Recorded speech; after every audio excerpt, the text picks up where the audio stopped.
But for now, we've got some light entertainment, and to help set the scene, I'd like to introduce Emma Dunch, CEO of the Sydney Symphony Orchestra.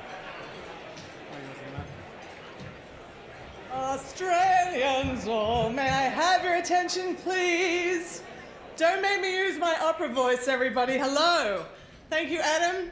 I'd like to begin by acknowledging the Gadigal clan of the Eora Nation, upon whose land we gather tonight, and pay my respects to elders past, present, and emerging.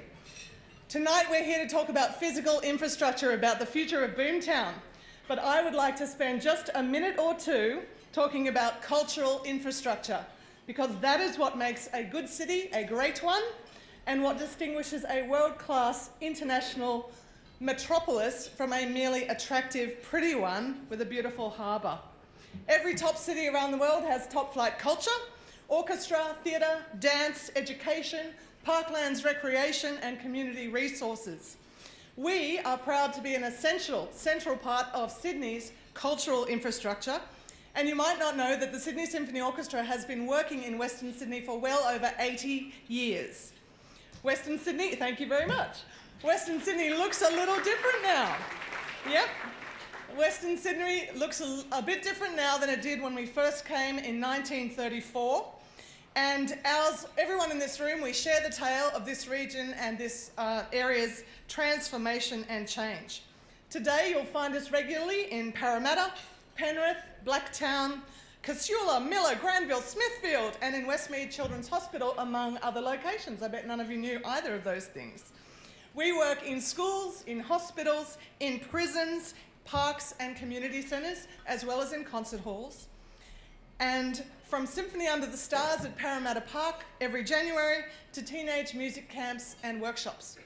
And from this year, if you have a public library in your portion of Western Sydney, you can also experience the SSO completely free of charge by going to your local library through the wonders of digital live streaming through a new partnership recently forged with the New South Wales State Library System. I know we have Sydney Olympic Park in the room, and you would have thought sports music. You might have seen us live streaming Beethoven's famous Symphony No. 9, which I will do you the service of not singing, live into the Cathy Freeman Park right before Prince Harry and Meghan closed the Invictus Games last month. That is your Sydney Symphony Orchestra. We would like to be wherever Sydney-siders are, and the answer is Western Sydney.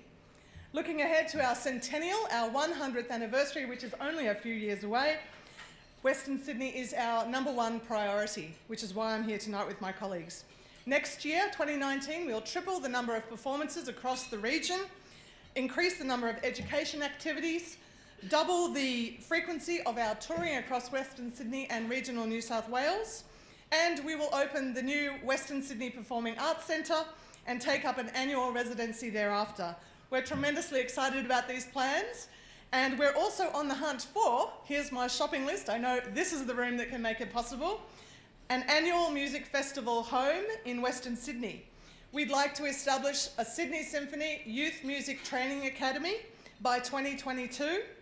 We'd like to expand our successful Music for Health programs in hospitals, residential and retirement communities. And we'd like to further explore the intersections of social justice and music with new partners who build on successful pilots that we are already running in prisons and with youth services. I hope you can tell that this is not your grandmother's Sydney Symphony Orchestra. We want to help build the future of BOOMTOWN, so please count us in. I would, of course, love to speak to you about our vision and our plans, but it would be remiss of me if I did not bring some music. Please welcome 4 of our Sydney Symphony Orchestra All-Stars. They are musical athletes of the top order, among the best in the world at what they do. On violin, Loretta Delbridge and Claire Herrick. On viola, Justin Williams. And on cello, Elizabeth Neville. This is just a 5-minute excerpt of some of the best music in the world. Please join us at Symphony Under the Stars in January. Please talk to me and my colleagues about our plans. We would love to be part of the future of Western Sydney. These fellas will perform the final movement of Antonin Dvorak's American String Quartet. Thank you for making them welcome.